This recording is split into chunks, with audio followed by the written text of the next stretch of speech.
Listen to the sound of footsteps in the dark, to voices that may not be quite human, to the sound of screams in the night, to the Haunted Cabaret, the home of all things horror, on Rhode Island FreeRadio.org, with your host, George Garner. The Haunted Cabaret starts now.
That was Black Sabbath, Superzar, Black Sabbath instrumental.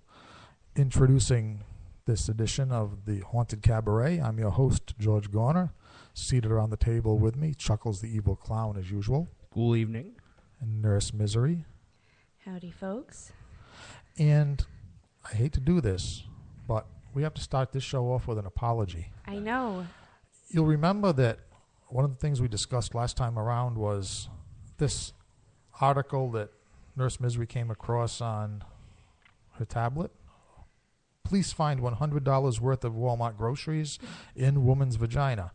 Now, you remember that we debated this on the show because these are the things that we debate on the Haunted Cabaret. I mean, we don't debate politics. We don't debate philosophy. No, we debate vagina size. We debate.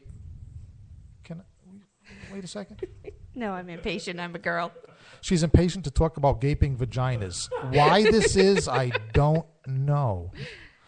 But anyway, the point is that we have an apology to make because after debating this subject for at least 20 minutes, instead of everything that we were supposed to talk about, we decided that this story was a hoax.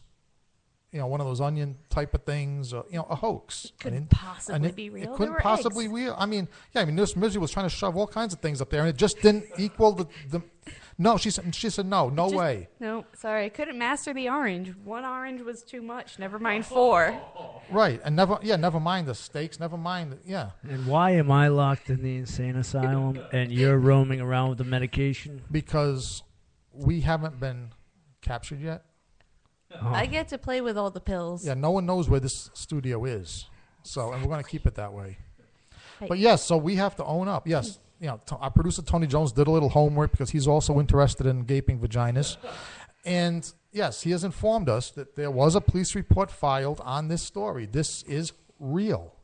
Now, what exactly was found up there in that monumental snatch? What was to my recollection, there was oranges, a steak. What Chuckles found most baffling was a full dozen eggs. That's where he said that no way. Yes, that's where we decided it was a hoax. Yep. There was also milk and bread. Well, that's because it's New England and the woman was paranoid about storms. Yeah, but... Right, but no, that was it. It was the unbroken eggs. Yeah. That led us to believe and oranges. This is a hoax. You would think the oranges would crush the eggs or... I mean, maybe she was really hot down there and hard-boiled the eggs. Whoa. Ew. But anyway, our apologies. Yes, to the woman with the $100 grocery vagina. Our apologies. Yes. Now, another thing I have to apologize for is this whole business of that Amtrak train that crashed in was it Philadelphia? Now, no. Tony Jones is already saying, "Oh no." He expects me. We have a legal department?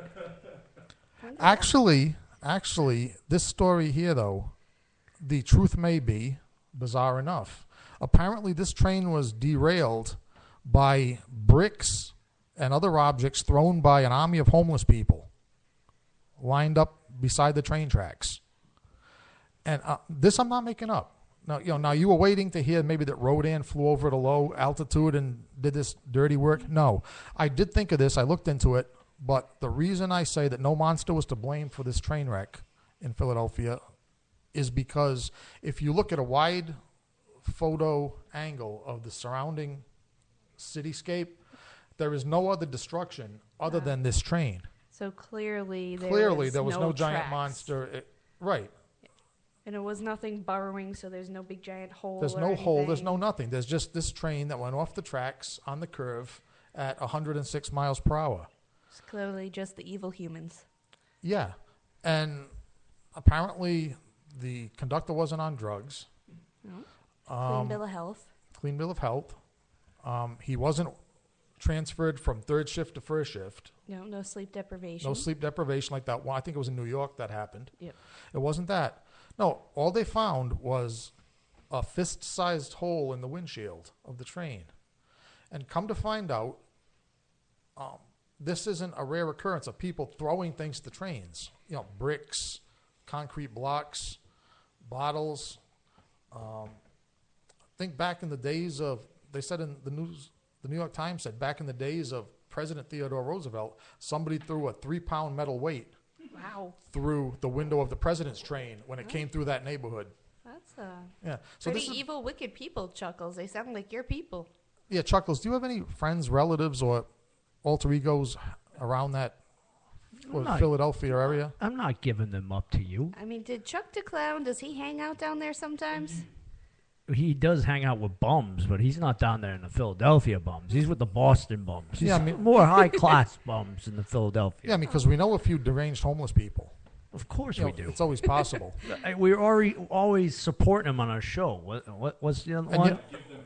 Yeah, Exactly. Yeah. There's one that was always on like the show Erp Snurple. Isn't he deranged and homeless? Well, speaking of being on the show, it just occurred to me that we signed off our last Haunted Cabaret with Alice Cooper's Inmates We're All Crazy. Yes. Which includes the line, played with the rails of a passenger train that crashed on the tracks one night. I had nothing to do with that. Fault? I'm wondering.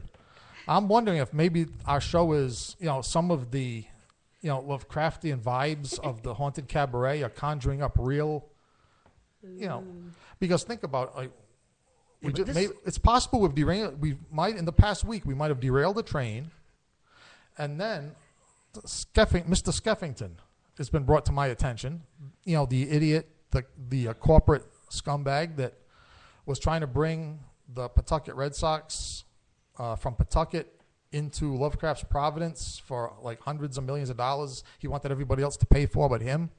Apparently he's dead. Well, Lovecraft hated sports. He took care of them. Yeah, somebody did. I'd like to think it was our show, though. Why don't you conjure up the Powerball numbers? We don't. For free? Well, no, we don't. Just for us here at Rhode Island Free Radio. Well, no, we don't do things. We don't do minor things like conjuring up Powerball numbers. We do things like murdering corporate executives. Yeah. You do things like murdering corporate executives. See, he said on the Haunted Cabaret, not on the Chuckles Crypt show. Yeah, so we're good. We're in the clear. I just watch from a distance. You do not watch from a distance. You're 3 feet away from me across this table. What distance is that? That's enough. If the glove doesn't, full yard. The glove doesn't fit. Gotta quit. Hey, well, all I know is that if all those terrorists can take credit for things they didn't do worldwide, true, then the Haunted Cabaret can take credit for the death of Mr. Skeffington, who everybody in the state of Rhode Island hated. Oh yeah. Yeah, look at him. Nurse Misery's got the tablet here. Look at him. Blah blah blah blah. He looks like a Halloween mask. That's what he looks like. He kind of does. He looks like a D-bag. There's no way around it. D-bag that got teabagged. Yeah, this is. Oh.